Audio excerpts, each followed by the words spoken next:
शिक्षार्थियों, राष्ट्रीय मुक्त विद्यालयी शिक्षा संस्थान के स्टूडियो में आप सबका स्वागत है।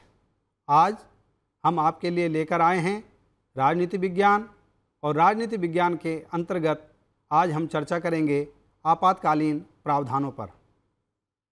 शिक्षार्थियों, आप जानते होंगे कि भारत विश्व का सबसे बड़ा लोकतंत्र है।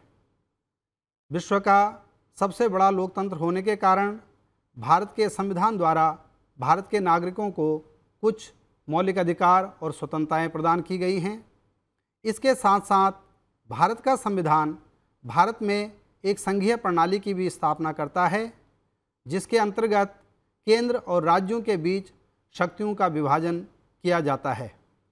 लेकिन यह व्यवस्था साधारण परिस्थितियों में कार्यरत रहती है। हम सभी जानते हैं कि देश के सम्मुख अनेक बार ऐसी समस्याएं, ऐसे चुनौतियां आ जाती है कि उसमें इन साधारण कानूनों के हिसाब से शासन प्रशासन चलाना मुश्किल हो जाता है। इस प्रकार देश की एकता और अखंडता तथा स्थायित्व को जब खतरा उत्पन्न हो जाता है, तो ऐसी स्थिति से निपटने के लिए संविधान में कुछ विशेष प्रावधान हैं, जिन्हें कि हम आपातकालीन प्रावधान कहते हैं। आपातकालीन प्रावधान वास्तव में असाधारण और असामान्य परिस्थितियों में लागू किए जाते हैं, ताकि राजनीतिक व्यवस्था और संवैधानिक व्यवस्था को सुरक्षा प्रदान की जा सके। उसके साथ ही साथ देश की एकता और अखंडता को भी सुरक्षित रखा जा सके। ब्राइस के अनुसार संघीय सरकारें दुर्बल होती हैं, क्योंकि उनमें शक्तियों का विभाजन पाया जाता है। जब देश के सम्मुख आंतरिक और बाहरी खतरे उत्पन्न होते हैं, तो उस समय एकीकृत कार्रवाई की आवश्यकता होती है, और यह एकीकृत कार्रवाई की व्यवस्था आपातकालीन प्रावधानों के द्वारा होती है। इस प्रकार हम समझ सकते हैं कि जब देश के सम्मुख आंतरिक और बाहरी खतरे हों, तो उनसे निपटने के लिए आपातकालीन प्रावधानों की संविधान में आवश्यकता होती है। और यही सोचकर भारत के संविधान निर्माताओं ने भारत के संविधान के भाग 18 में 3 प्रकार के आपातकालीन प्रावधानों की व्यवस्था की। आइए अब हम जानें कि ये 3 प्रकार के आपातकालीन प्रावधान कौन कौन से हैं। सर्वप्रथम अनुच्छेद 352 के तहत राष्ट्रीय आपातकाल की व्यवस्था। दूसरा, अनुच्छेद 356 के तहत राज्य में संवैधानिक तंत्र की विफलता होने पर आपातकालीन व्यवस्था, जिसे साधारण भाषा में राष्ट्रपति शासन भी कहा जाता है। तीसरे प्रकार का आपातकाल अनुच्छेद 360 के अंतर्गत लगाया जाता है, जिसे वित्तीय आपातकाल के नाम से जाना जाता है। आइए अब हम विस्तार पूर्वक समझें कि अनुच्छेद 352 के अंतर्गत राष्ट्रीय आपातकाल कब और किन परिस्थितियों में लगाया जाता है, तथा राष्ट्रीय आपातकाल की घोषणा होने पर उसका हमारे शासन प्रशासन और नागरिकों के आम जीवन पर क्या प्रभाव पड़ता है। अनुच्छेद 352 के तहत राष्ट्रीय आपातकाल 2 परिस्थितियों में देश में लागू किया जा सकता है। पहला, युद्ध या बाहरी आक्रमण की स्थिति, तथा दूसरा, आंतरिक सशस्त्र विद्रोह। 1978 से पहले आंतरिक सशस्त्र विद्रोह की बजाय इसके लिए जो व्यवस्था थी वह थी आंतरिक अशांति। इस प्रकार इन 2 परिस्थितियों में भारत के राष्ट्रपति देश में राष्ट्रीय आपातकाल की घोषणा कर सकते हैं। राष्ट्रीय आपातकाल की घोषणा पूरे देश में या देश के किसी एक भाग में की जाती है। भारत में राष्ट्रीय आपातकाल की पहली घोषणा 26 अक्टूबर 1962 को नेफा क्षेत्र में चीनी आक्रमण के कारण हुई। यह घोषणा पंडित जवाहरलाल नेहरू के प्रधानमंत्री काल में उस समय के राष्ट्रपति डॉक्टर सर्वपल्ली राधाकृष्णन द्वारा की गई। देश में यह घोषणा 1968 तक जारी रही। दूसरी बार राष्ट्रीय आपातकाल की घोषणा 3 दिसंबर 1971 का दिन भी हमारे देश के इतिहास में एक महत्वपूर्ण दिन बन गया, उस दिन बांग्ला युद्ध के दौरान राष्ट्रीय आपातकाल की घोषणा की गई। उस समय श्रीमती इंदिरा गांधी देश की प्रधानमंत्री थी तथा आपातकाल की घोषणा राष्ट्रपति बीबी गिरी द्वारा की गई। युद्ध समाप्त हो गया, लेकिन पाकिस्तान के साथ तनावपूर्ण संबंध बने रहे, चीन से खतरा जारी रहा, इसलिए यह दूसरा आपातकाल समाप्त करने की औपचारिक घोषणा सरकार द्वारा नहीं की गई। इसके बाद 3 दिसंबर 1975 को देश में राष्ट्रीय आपातकाल की तीसरी बार घोषणा की गई। यह घोषणा पहली 2 घोषणाओं से अलग थी। इस बार आंतरिक अशांति के आधार पर राष्ट्रीय आपातकाल की घोषणा की गई, जबकि 1971 में घोषित आपातकाल को समाप्त करने की कोई औपचारिक घोषणा नहीं हुई थी। इस प्रकार 25 जून 1975 से लेकर 21 मार्च 1977 तक देश में आपातकाल की 2 घोषणाएं लागू रही। इसके साथ ही साथ नागरिकों के मौलिक अधिकार और स्वतंत्रताओं को भी निलंबित कर दिया गया। स्वाभाविक था कि इसके बाद यह मांग जोर पकड़ने लगी कि आपातकालीन प्रावधानों में कुछ ऐसे बदलाव किए जाएं कि जिसके कारण राजनीतिक दल या सत्ताधारी दल इसका दुरुपयोग न कर सके। उसके बाद 1977 में हुए लोकसभा चुनाव में जनता पार्टी को बहुमत मिला तथा मोरारजी देसाई देश के प्रधानमंत्री बने। जनता पार्टी की सरकार ने 1978 में 44वां संविधान संशोधन लागू किया। 44वें संविधान संशोधन के द्वारा उन्होंने आपातकालीन प्रावधानों में कुछ सुरक्षात्मक बदलाव किए, जिससे कि इनके दुरुपयोग को रोका जा सके। इसमें जो पहला महत्वपूर्ण बदलाव था वह यह था कि पहले संविधान में आंतरिक अशांति के आधार पर आपातकाल की घोषणा की जा सकती थी, जैसी कि 1975 में की गई थी। लेकिन 44वें संविधान संशोधन द्वारा आंतरिक अशांति के स्थान पर आंतरिक सशस्त्र विद्रोह अर्थात इंटरनल आर्म्ड रेबेलियन शब्द को इसमें शामिल किया गया। अर्थात अब आंतरिक सशस्त्र विद्रोह के आधार पर ही अनुच्छेद 352 के तहत आपातकाल की घोषणा की जा सकती है। दूसरा महत्वपूर्ण बदलाव जो इसमें किया गया वह यह था कि अनुच्छेद 352 के तहत राष्ट्रीय आपातकाल की घोषणा राष्ट्रपति केवल प्रधानमंत्री के नेतृत्व में मंत्रिमंडल द्वारा की गई लिखित सिफारिश के आधार पर ही करेंगे, अर्थात वे मौखिक सलाह पर इस तरह की घोषणा नहीं करेंगे। तीसरा जो महत्वपूर्ण बदलाव इसके द्वारा किया गया वह यह था कि लोकसभा के 10% सदस्य यदि संसद के विशेष अधिवेशन की मांग करते हैं तो आपातकाल के दौरान संसद का विशेष अधिवेशन बुलाया जा सकता है, और यदि लोकसभा बहुमत से इस संबंध में प्रस्ताव पारित करे कि आपातकाल समाप्त कर देना चाहिए तो आपातकाल निष्प्रभावी हो जाएगा।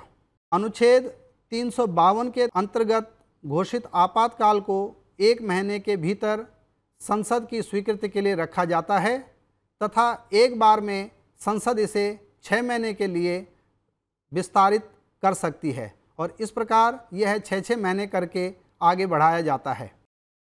आपातकाल की घोषणा होने पर जैसे कि हमने स्पष्ट किया कि नागरिकों के मौलिक अधिकारों को निलंबित किया जा सकता है, लेकिन अनुच्छेद 20 और 21 द्वारा प्रदान किए गए जीवन और व्यक्तिगत स्वतंत्रता के जो अधिकार है वे आपातकाल की घोषणा में भी निलंबित नहीं किए जा सकते हैं।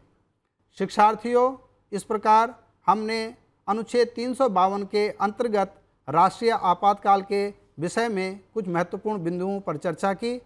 आप समझ गए होंगे कि राष्ट्रीय आपातकाल बाहरी आक्रमण या युद्ध या आंतरिक सशस्त्र विद्रोह की स्थिति में राष्ट्रपति द्वारा घोषित किया जाता है, और यह मंत्रिमंडल की लिखित सलाह पर ही घोषित होता है। यदि आपको कोई जानकारी लेनी हो तो आप हमें निम्न पते पर संपर्क कर सकते हैं। धन्यवाद।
शिक्षार्थियों, राष्ट्रीय मुक्त विद्यालयी शिक्षा संस्थान के स्टूडियो में आप सबका स्वागत है। आपने जाना कि अनुच्छेद 352 के अंतर्गत राष्ट्रीय आपातकाल कब और किन परिस्थितियों में लागू किया जाता है। अब हम आगे दूसरे प्रकार के आपातकाल, जिसे हम कहते हैं कि अनुच्छेद 356 के तहत राज्यों में संवैधानिक तंत्र की विफलता के कारण घोषित आपातकाल पर चर्चा करेंगे। भारत के संविधान के अनुच्छेद 355 में स्पष्ट रूप से कहा गया है कि बाहरी आक्रमण और आंतरिक अशांति से राज्यों की रक्षा करने का दायित्व संघीय अर्थात केंद्र सरकार का है। इसके साथ ही साथ इसी अनुच्छेद में यह भी स्पष्ट किया गया है कि यह सुनिश्चित करना भी संघीय सरकार का उत्तरदायित्व है कि सभी राज्यों का शासन संविधान के अनुरूप चले। इसी कड़ी में आगे अनुच्छेद 356 दूसरे प्रकार के आपातकाल की व्यवस्था करता है। यदि किसी राज्य का राज्यपाल राष्ट्रपति को यह रिपोर्ट भेजता है कि उस राज्य का शासन संविधान के अनुरूप नहीं चल पा रहा है, दूसरे शब्दों में हम कहें कि उस राज्य में संवैधानिक तंत्र विफल हो गया है, तो ऐसी स्थिति में राष्ट्रपति अनुच्छेद 356 के तहत उस राज्य में आपातकाल या दूसरे शब्दों में कहे कि राष्ट्रपति शासन की घोषणा कर सकता है। किसी राज्य में राष्ट्रपति शासन की घोषणा होने पर या संवैधानिक तंत्र की विफलता के आधार पर आपातकाल की घोषणा होने पर कुछ विशेष प्रकार के प्रभाव पड़ते हैं।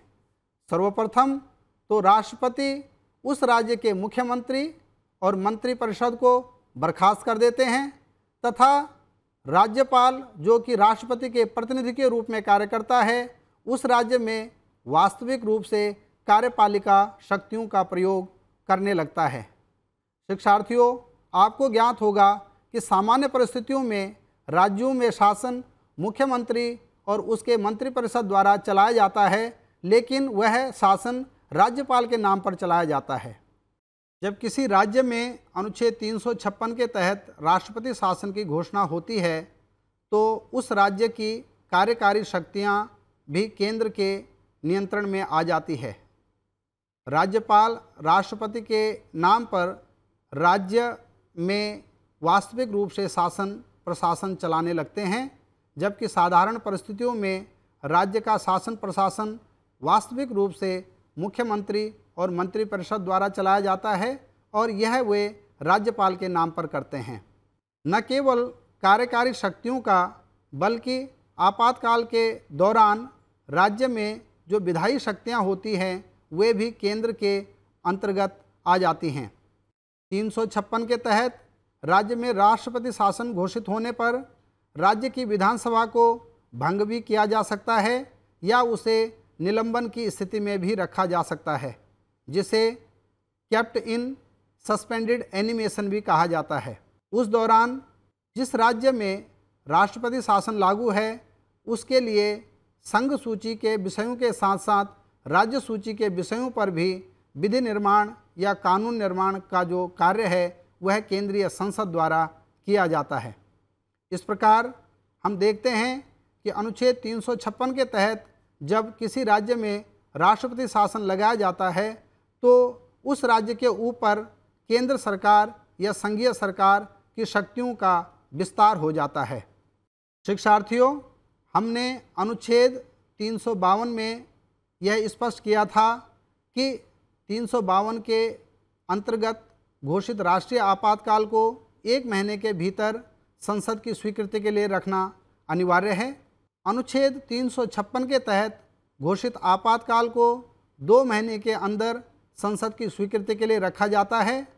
इसे एक बार में 6 महीने के लिए बढ़ाया जाता है और इस प्रकार 6-6 महीने करके अधिकतम 3 वर्ष के लिए इसे लागू रखा जा सकता है। लेकिन कुछ विशेष परिस्थितियों में इसे 3 वर्ष से भी अधिक समय के लिए लागू रखा जा सकता है। यदि चुनाव आयोग इस संबंध में अपनी रिपोर्ट जारी करे कि उस राज्य में विधानसभा चुनाव सामान्य प्रकार से नहीं कराए जा सकते, तो ऐसी स्थिति में उस राज्य में राष्ट्रपति शासन 3 वर्ष से अधिक समय के लिए भी लागू रखा जा सकता है। शिक्षार्थियों, इस प्रकार हमने अनुच्छेद 356 के अंतर्गत दूसरे प्रकार के आपातकाल पर कुछ चर्चा की।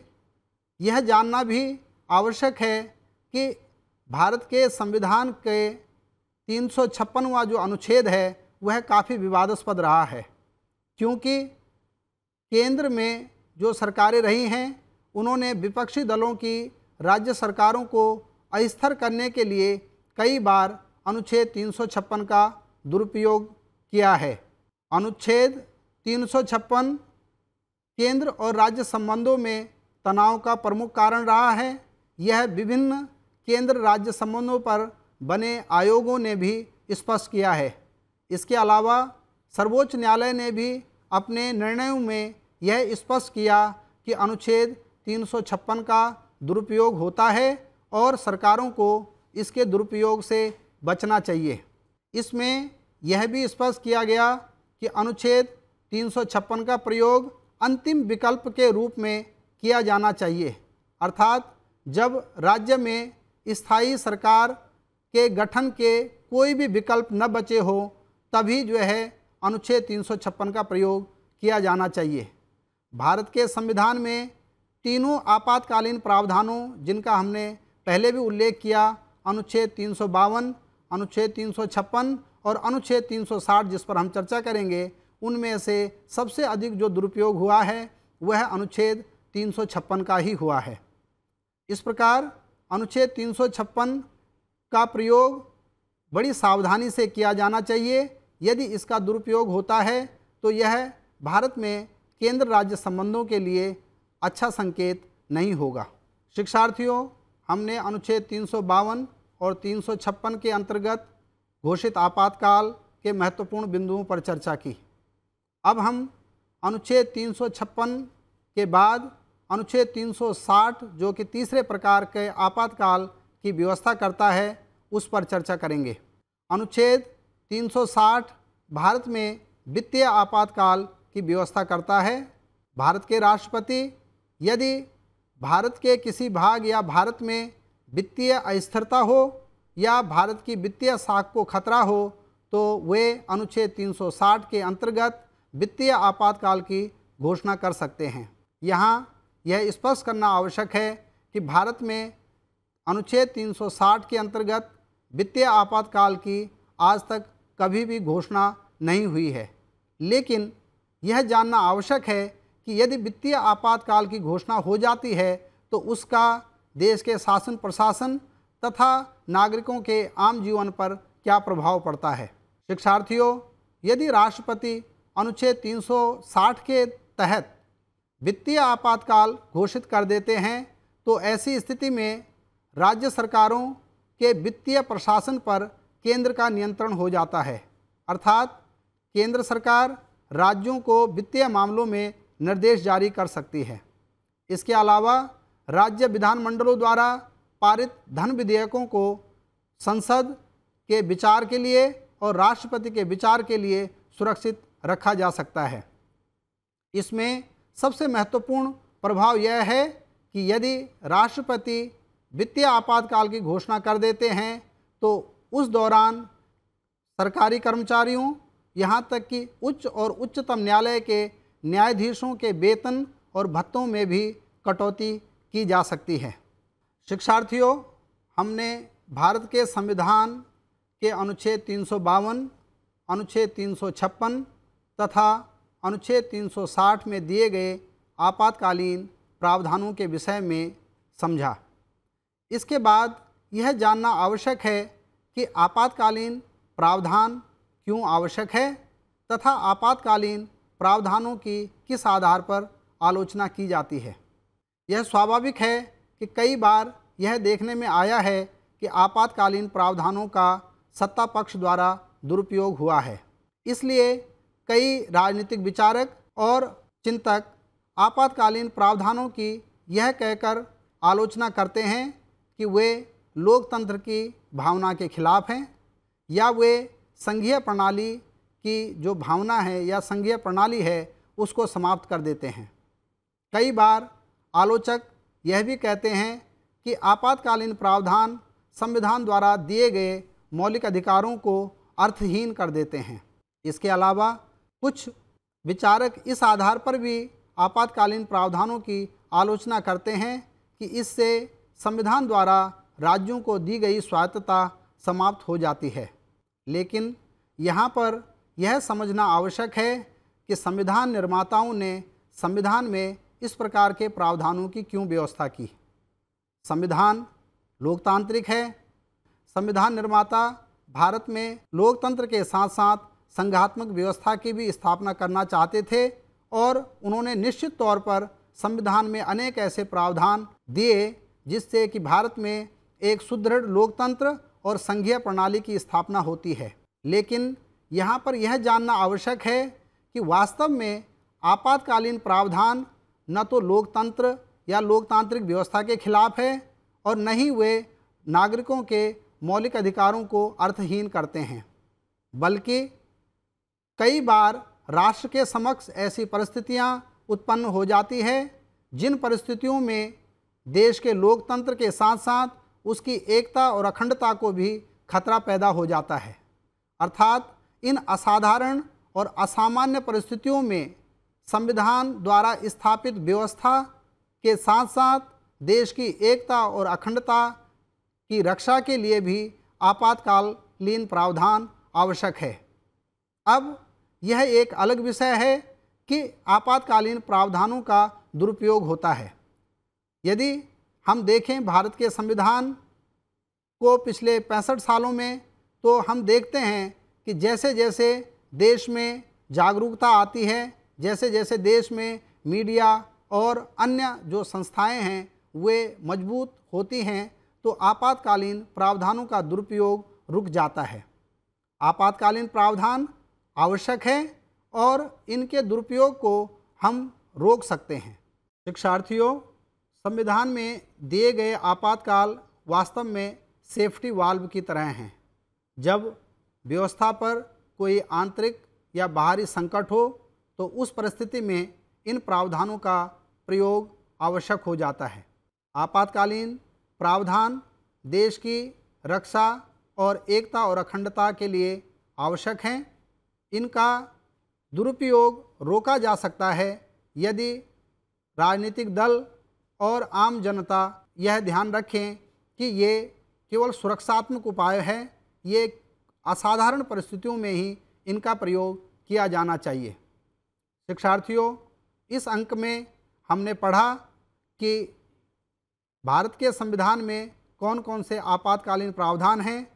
भारत के राष्ट्रपति को अनुच्छेद 352, अनुच्छेद 356 तथा अनुच्छेद 360 के अंतर्गत राष्ट्रीय आपातकाल, राज्यों में संवैधानिक तंत्र की विफलता तथा वित्तीय आपातकाल की घोषणा करने का अधिकार प्राप्त है। यदि आपको कोई जानकारी लेनी हो तो आप हमें निम्न पते पर संपर्क कर सकते हैं। धन्यवाद।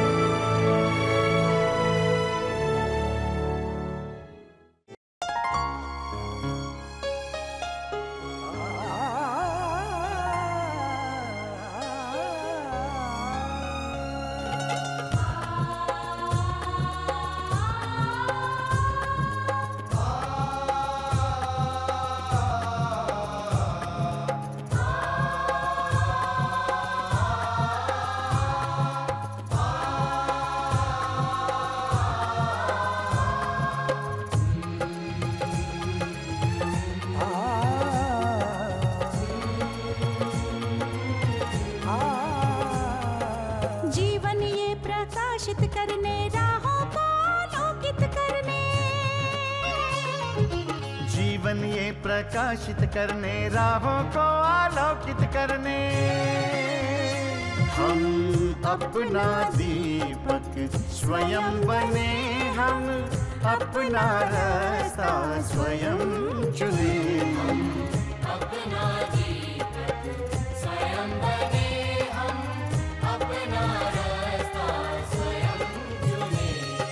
जीवन ये प्रकाशित करने, राहों को आलोकित करने।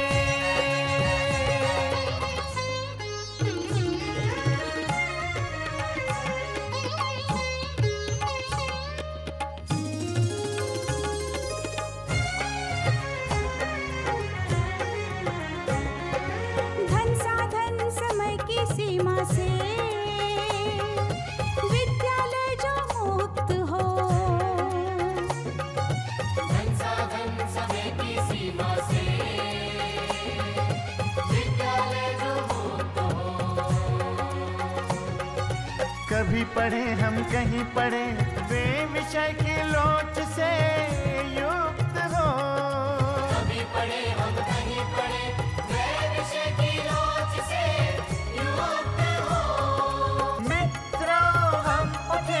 और जागे, मंजिल आने की ध्वनि सुने। हम अपना दीपक स्वयं बने, हम अपना रास्ता स्वयं चुने। जीवन ये प्रकाशित करने, राहों को आलोकित करने।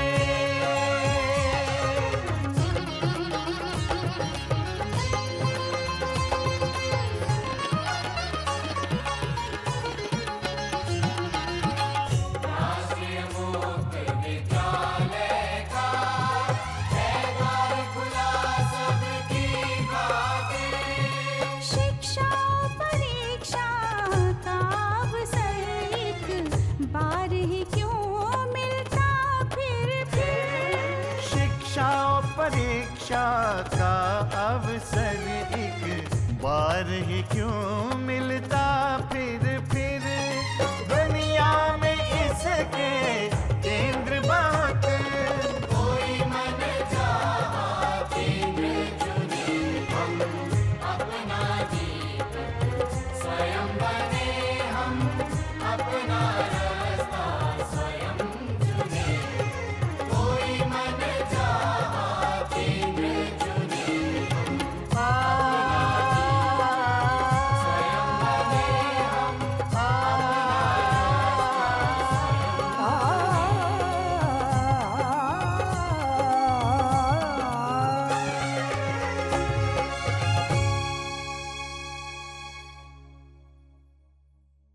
हिंदुस्तान के हर कोने में नौजवानों के पास प्रतिभा है, उन्हें अवसर चाहिए। NIOS देता रहा है युवाओं को अवसर आगे बढ़ने का। NIOS से पढ़ने वाले इन युवाओं ने किया है संस्थान को गौरवान्वित। दिव्यांगों ने बन के दिखाया है सबल और आत्मनिर्भर। NIOS के साथ आप भी जुड़िए NIOS के संग।